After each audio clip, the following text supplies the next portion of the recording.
Hello and welcome back to Spirit Man Studios. My name is Nicholas Jennings, and today on International Women's Day, we're going to be talking about Captain Marvel. This is a different setup. I'm doing it on OBS. Don't worry, I'm going to do a different setup later on, but for now, we're going to be talking about Captain Marvel. There is going to be slight spoilers because I want to get into some of the things that I didn't find, the best, but Captain Marvel has become kind of a controversial movie amongst people, mostly because of the actor Brie Larson having something to say about critics and how most critics are white, and she wanted to be interviewed by, different types of critics and different types of people for her campaign. I don't know. Honestly, that has nothing really much to do with the movie, and I could do a whole video on it later on if you guys want me to, but speaking purely from a movie standpoint, Captain Marvel is a okay movie. It's fine. Again, this movie, it's fine to have an okay movie. I'm not frustrated at all. I went in kind of thinking it's going to be an average Marvel movie, and that's kind of what I liked. That's kind of what I got. But that doesn't mean that there isn't anything good about it. And so let's talk about the summary for this movie. Captain Marvel is the 21st movie of the Marvel Cinematic Universe. Now it's as old as me, so now I have a film for every year I've been alive. And even when Endgame comes out, I'll be 22 at that point, so that streak is still going to be going. But Captain Marvel, the 21st movie, it's set in 1995, where we follow Carol Danvers as part of the Kree Star Force, a sort of law enforcement, kind of Men in Black-ish thing that essentially goes around trying to take out these Skrulls, who are shape-shifting aliens. And when Captain Marvel finds out that the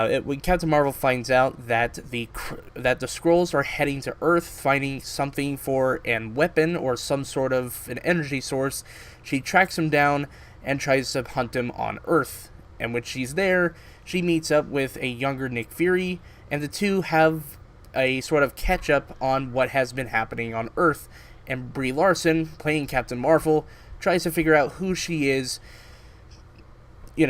on Earth, who she was, because she doesn't have memory. Now, let's get into the good. The things that I really enjoyed about the film. The first thing, have to mention it, Goose the cat. The cat is adorable. Just adorable. Every scene he's in, it's just adorable. And there is a secret surprise with the character, not going to say it. Some people have already seen it, have already spoiled it because they're assholes, but Goose the cat, definitely a scene stealer. The way they utilized the character was kind of funny and very interesting.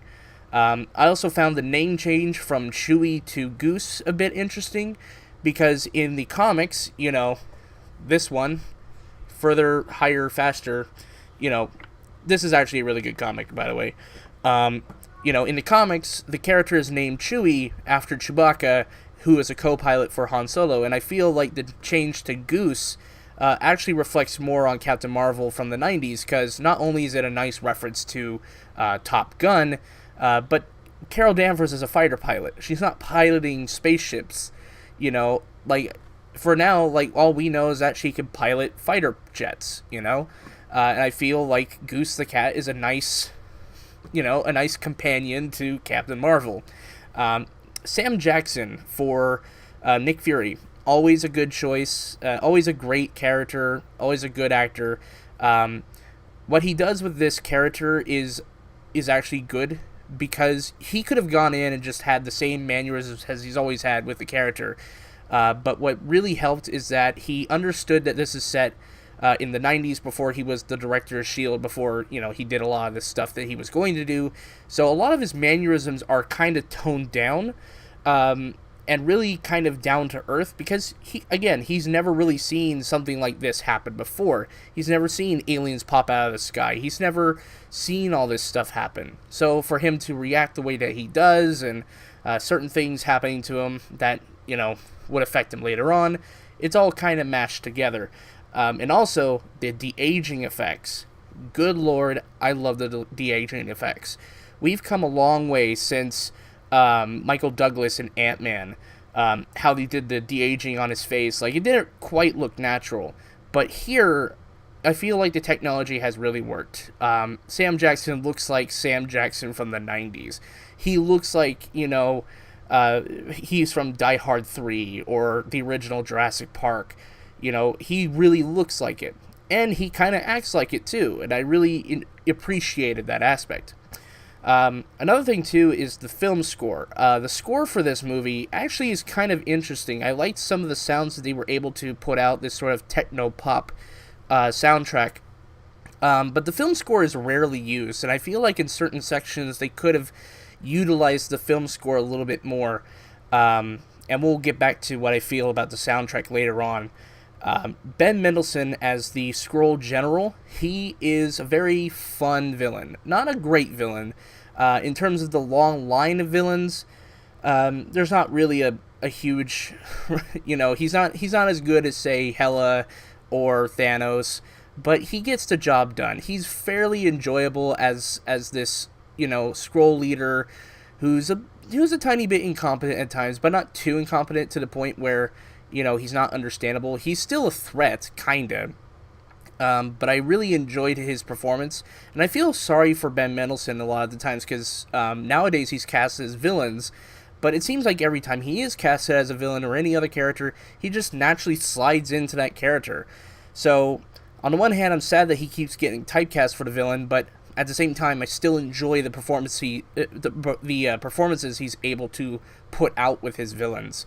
I also like the makeup for the Skrulls. Like, they could have easily have done like a CG face, but I really enjoyed the fact that that as a sci-fi nerd, right, as a person who loves science fiction, growing up with things like Star Trek and the original Star Wars, I'm very appreciative of the fact that they were willing to put in the effort to do the makeup for the Skrulls, and I appreciate that. I wholeheartedly do.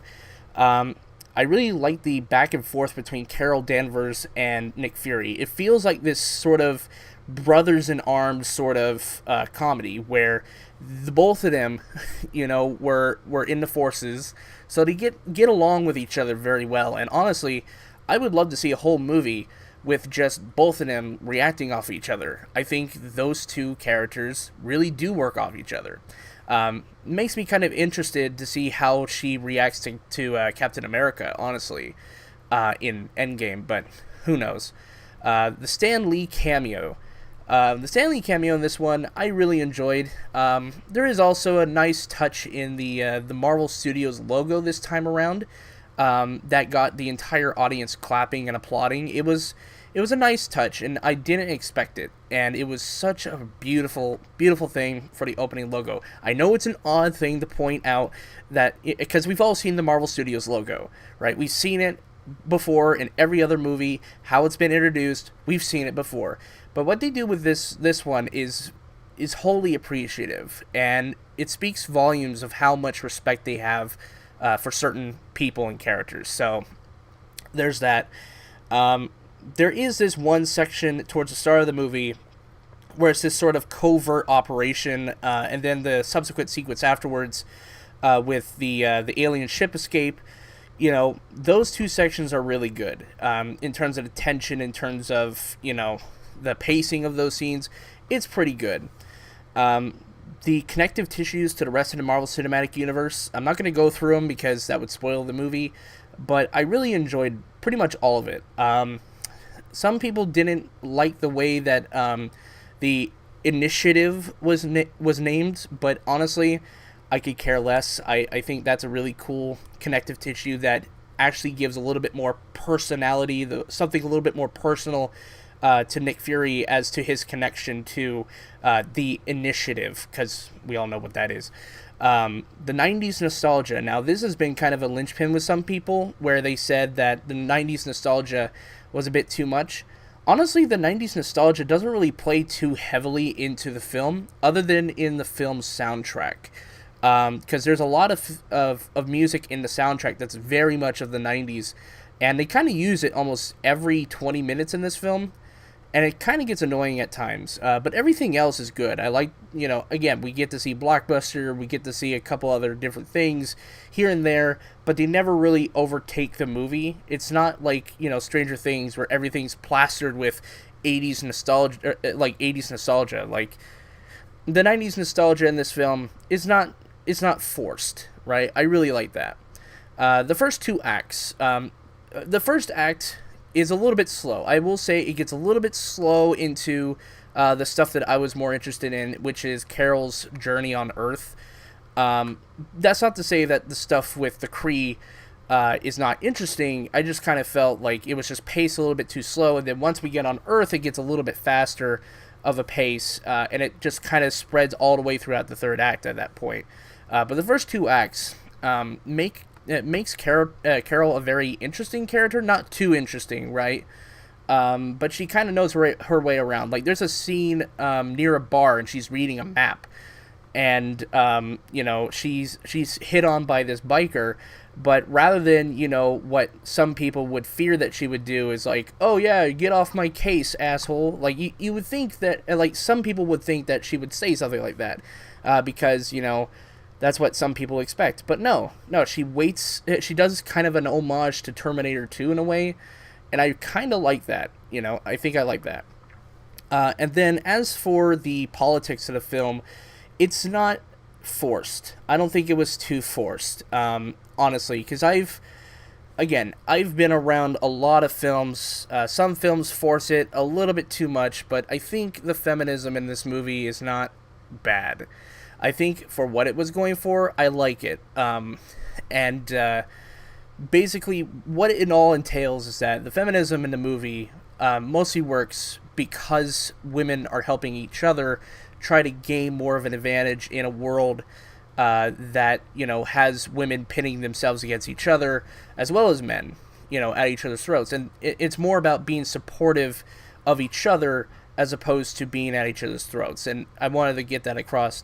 And almost at no point does, there's not, any male bashing, because, some people seem to think that Captain Marvel's going to be a male bashing SJW film. Honestly, I didn't think that. There's not a single male character in this movie that I found to be dumb, right? It's not like a Ghostbusters 2016 sort of take where they portray all the men as either assholes or even incompetent. In fact, the male characters are just as good as the female characters. They're just okay. They're okay characters.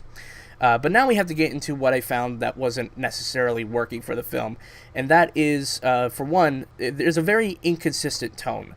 It doesn't really have a clear sense on what it wants to fully be, because it's trying to balance 5 things at once. So not only does it have to be an origin movie, because it is, but it also wants to be a buddy cop movie, a conspiracy movie, a pulp science fiction movie, and in that sort of shuffle, some of those balls are dropped to where it's, mostly about the origin story with elements of buddy cop, with a lot of sci-fi pulp. It's not very balanced, and I think if the script was written a little bit better to be a little bit more focused, or at least some of the editing was better, it could have better portrayed, conveyed the messages of the movie. Brie Larson. Brie Larson's not terrible, right? I'm only putting this part in.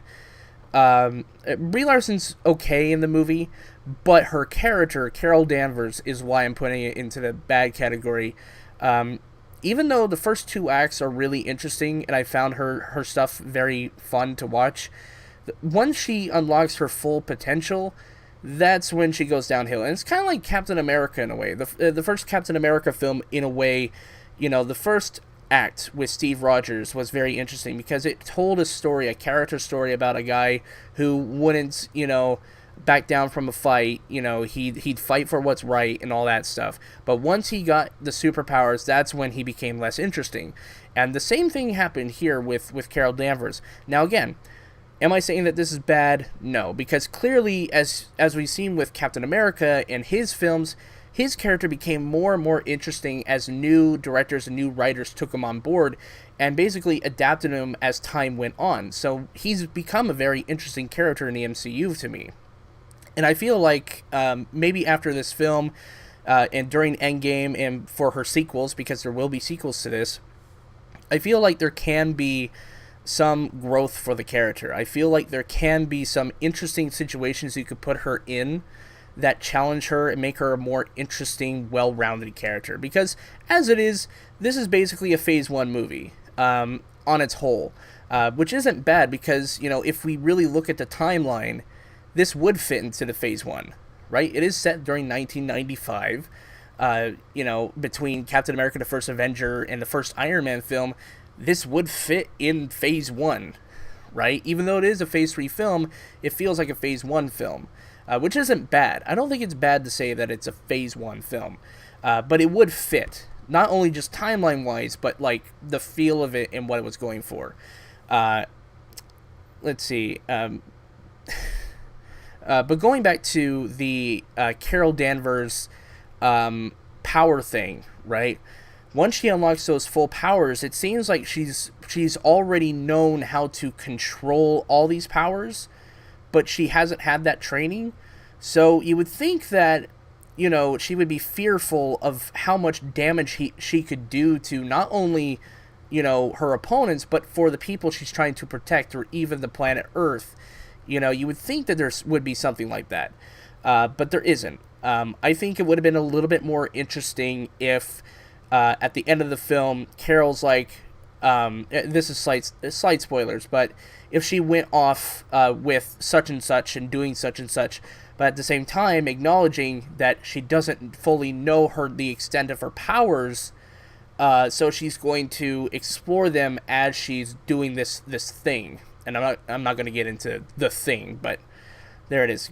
I think if you rewrote that third act ending, it would have been a little bit better for me. Not only as a viewer, but just as a writer, you know, I would have done that. Because again, she's only known how to use photon blasts from her hands. So, you know, I think honestly, it would have made it much more interesting to see, you know. And it could have opened up a possibility for like a sequel set in the 90s still, but, you know, trying to escort these things around at the end. You know, Captain Marvel 2, she continues to explore her powers, you know, understand what she could do. I think that would be an interesting concept to explore when they do a sequel. Most of the action is another thing. The action in this film is not necessarily the greatest thing I've ever seen. There's one sequence in particular that it's edited very confusingly, and which made it a little bit hard to follow because there were so many cuts in that one action scene that it kind of detracted from the actual sequence itself, and it just didn't really have any energy. The choreography in that same fight scene, and you'll see it, you know, it has multiple cuts, and the energy is just not there. In that one particular sequence. And I also found the action a little bit bland. Not a lot of it was very interesting to watch. So, you know, I think it could have stood for maybe a couple rewrites, maybe a few choreography stunt, you know, stuff. It should have been there. Most of the film is edited fine though, but again, with that one section and a couple other small sections, it's just not exactly edited correctly. I feel like it could have been paced a little bit better in certain parts. And now we get to the soundtrack. The soundtrack, when it comes to the title songs and whatnot, I feel like a lot of it was a bit too on the nose, and a little bit too much 90s to the point where I almost wanted to puke. But yeah, so the ultimate question really becomes, should you see Captain Marvel? I honestly think that Captain Marvel is okay. It's not the best Marvel film of the MCU, but it's definitely not the worst. It has its qualities, and it has its drawbacks, and every single Marvel film has this. Every single Marvel film, every single film in history, period, is mostly okay. And in this current age of the internet, a lot of people seem to think that if it's not great or if it's not bad, it's not worth talking about. No, I feel like Captain Marvel is just an okay Marvel film that tied you over a little bit until Endgame, You know, it doesn't really piss people off. It's a perfectly fine and average Marvel Cinematic Universe film. And if you go in expecting to have like the greatest experience ever, you might be disappointed. But if you go in knowing that, you know, the film is just an origin film and you're going to get your money's worth because it's entertaining in a lot of sections, then you're going to get your money's worth. To be clearly honest with you, Captain Marvel, again, I would only advise going to it if you are interested in the MCU, if you are interested in seeing how they portray Carol Danvers, if you wanted to just watch a Marvel film, you know, just go watch it. It's not bad. It's just fine. It's a fine movie. Nothing much else to be said. And I'm going to give my official score of a C+. Thank you guys so much for watching my review for Captain Marvel. What do you guys think of the movie? Do you think it's good? Do you think it's bad? Or do you agree with me that it's okay? It just has elements that kind of bog down the film. And also, quick announcement, I will be gone in Kentucky next week for the James Bond III Web and New Media Film Festival, and I will not be here to review any movies next week. But I do have a special video planned for that week, so I am currently editing that video so that when I'm gone, you'll be able to see that video. And it has to do with a certain flying elephant. And no, it's not the new Tim Burton film. We're going to be talking about the original 1941 animated film, Dumbo. So hopefully you guys will see it next Friday. And until then, this has been Nicholas Jennings from Spearman Studios, reviewing movies. Peace out.